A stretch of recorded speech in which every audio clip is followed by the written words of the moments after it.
Hi everyone, today we are with Dr. Lim Sue Wen, an endocrinologist at Pantai Hospital with over 10 years of experience. She treats patients with diabetes, obesity, and hormone-related conditions, and she's passionate about diabetes technology and remote care. Dr. Lim also shares great insights online. Let's hear her thoughts on diabetes management. Question: how can remote diabetes management tools to be integrated effectively into daily practice to improve patient outcomes and clinical efficiency? So with the advancement of technology nowadays, especially in diabetes, so things like Bluetooth glucometer or continuous glucose monitoring, whereby all the blood glucose readings are actually stored in the cloud, and then clinicians can view all this glucose monitoring remotely. So the patient does not have to be here. Clinicians can view their blood glucose readings real time. So it allows me to see the patient's food, even remotely as well, from the portal, and the blood glucose variation from the portal, and I can then advise them without them being around. I can even do teleconsultation without the patient being around physically in my clinic. So it helps the patient and the clinician as well. Thank you for sharing your experience. So what are the key challenges in managing the adult patients with complex endocrine disorders alongside diabetes, and how can clinicians overcome them?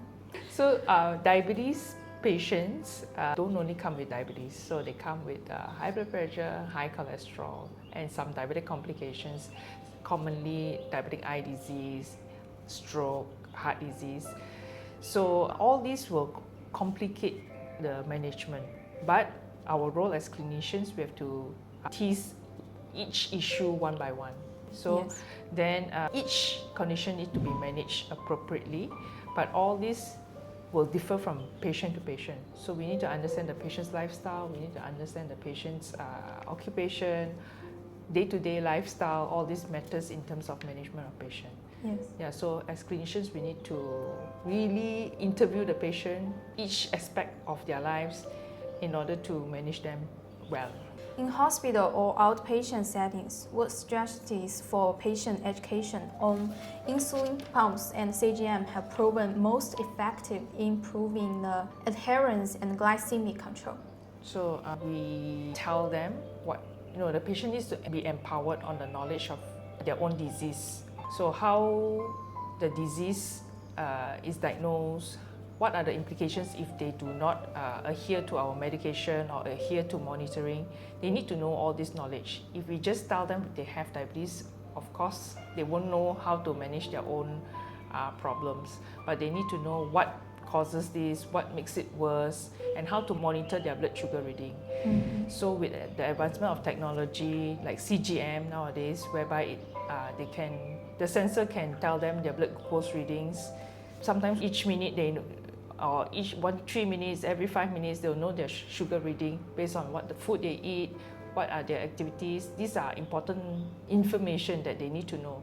Mm-hmm. So not many people, not many patients, even diabetic patients, not many patients use CGM to see their variation of blood sugar readings. But once they have the knowledge of CGM, how it can impact diabetes, when they start to use this CGM, then they are more aware of what food cause the highs and the lows, and try to alter their lifestyle. So beginning with alteration of lifestyle, and then subsequently how medication can help manage their diabetes. Yes, so how can nutrition counseling be optimally applied to support diabetes and endocrine care in adults? Are there evidence-based approaches you recommend? So nutrition remains a very important knowledge for each patient who are diagnosed with diabetes, because definitely food is going to impact on their blood sugar readings. So nutritionists or even dietitian, even endocrinologists have to advise what food is good for their diabetes. Things like high glycemic index food, the patient needs to know.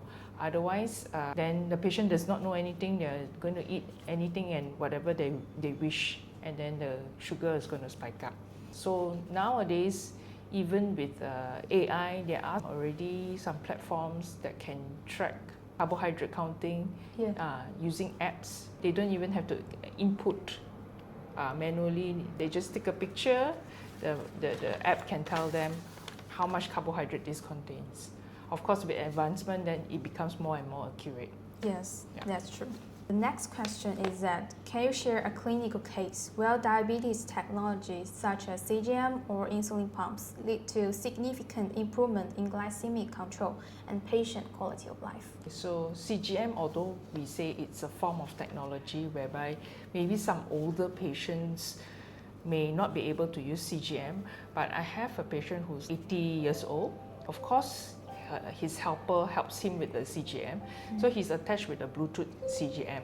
So he has diabetes for 20, 30 years, 40 years, and his medication keeps increasing and increasing and increasing. So the family became frustrated and brought him to me. So the main thing of blood sugar monitoring, he does not know yet. He needs to monitor his sugar, but he does not know the proper method of monitoring his sugar.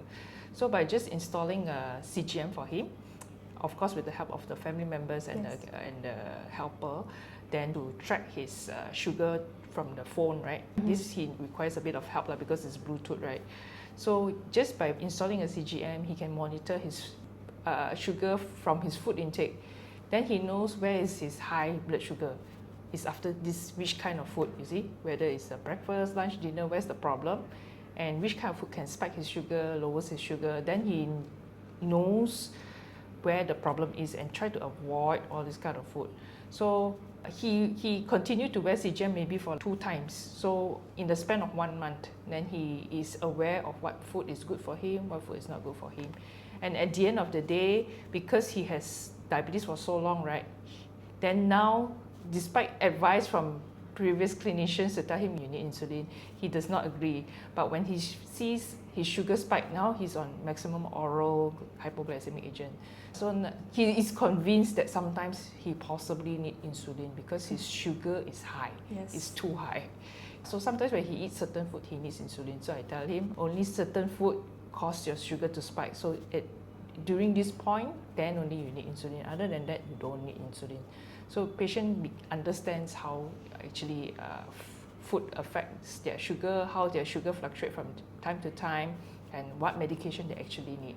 Yes, thank you for sharing your clinical experience. Yeah. And the next question is about, what misconceptions do patients often have about diabetes technology or remote monitoring, and how can clinicians address them effectively?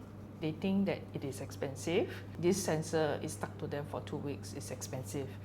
But if they do not have the knowledge of how food, activity, medications affect their own blood sugar reading, they will forever be in the darkness. So I tell them, the CGM is your best teacher. Just invest on it to prevent complications, to prevent things that diabetes can cause.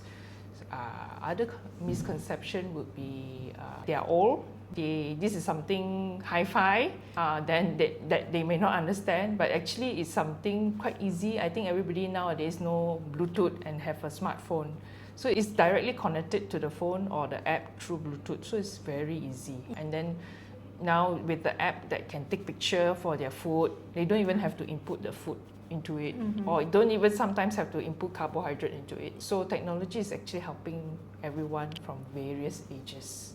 So how do you manage psychological barriers or anxiety in patients using continuous glucose monitoring or insulin pumps? We as clinicians, not only doctors, we work as a team. The doctors, the diabetes educator, the dietitian has to work hand in hand with the patient, build rapport with the patient. Because diabetes is something chronic, definitely they will have a form of anxiety, distress, because it's something chronic, something long-term. Yes. So if we can build the rapport with the patient and guide the patient, of course also empower the patient, then we work hand in hand in managing this condition as a long-term disease. And also, of course, support group with other patients, especially type 1 diabetes. They have it since young, right? Yes. So they really need the support and advice from their peers and also, of course, the healthcare providers. So the next question is, how can clinicians leverage social media to engage the public and improve awareness of diabetes and endocrine health? So nowadays, I think everyone at our free time, we will either look Yes. into our phone, Yes. Instagram, Facebook, TikTok. I think all across all ages, be it young or old, because of the exposure to social media that is so high, right? So definitely, if we educate patient, endocrinologists or whichever doctor that can use social media to educate patients, definitely at one point of their time they will be looking at all those educational platforms. So of course, to make things more interesting, it would be better to catch attention of the public. And then definitely social media plays an important role in teaching patients about diabetes. In terms of diabetes, yes, social media will play an important role in educating patients and making more awareness about diabetes and also diabetes technology. So the next question is about what emerging trends in adults diabetes technology and endocrine care should clinicians be aware of the next 5 to 10 years? Okay, so now in diabetes health, we are going to artificial intelligence and also automated system. So in terms of insulin pumps, it will be closed loop automated insulin pumps, whereby the patient does not have to manually input many things anymore. The CGM will speak to the insulin pump and they will automatically closed loop regulate the insulin infusion. So this is a trend that is up and coming. Yes. Actually, it's available in other parts of the world for very long already. It's the matter of time where Malaysia will also catch up with all these emerging trends. CGM as well is getting more and more in trend. I think a lot of my patients also know about CGMs as well. So all this will be getting more and more in trend in Malaysia and in our Southeast Asia. Because many European countries, they already be trained a lot and have maybe reimbursement about this, so they get knowledge about this. And I think in the future, it will be open in the Asia too. Malaysia, like any other place, it can be known by more and more people. So another thing that is possibly emerging would be, I think other countries practice this remote diabetes management, teleconsultation and remote diabetes management. I hope that one day it will come to Malaysia as well. It'll be more and more in trend in Malaysia as well, because then patients from all over the world can actually engage with any endocrinologist they want and to manage their diabetes. Yes, thank you. So comes to our last question. How do you combine clinical data, patient lifestyle factors, and technology to design truly personalized treatment plans? So each individual that are diagnosed with diabetes is going to have a different management plan, because each patient's lifestyles are different. Each patient's glucose readings will be different in accordance to their food and activity. So some patients are so active, they are hiking, they are running, they are marathon runners, they are swimmers. All this will affect their sugar readings. So with the combination of technology, with CGM, in type 1 diabetes, insulin pumps, and of course, we as clinicians also have to understand the patient's lifestyle.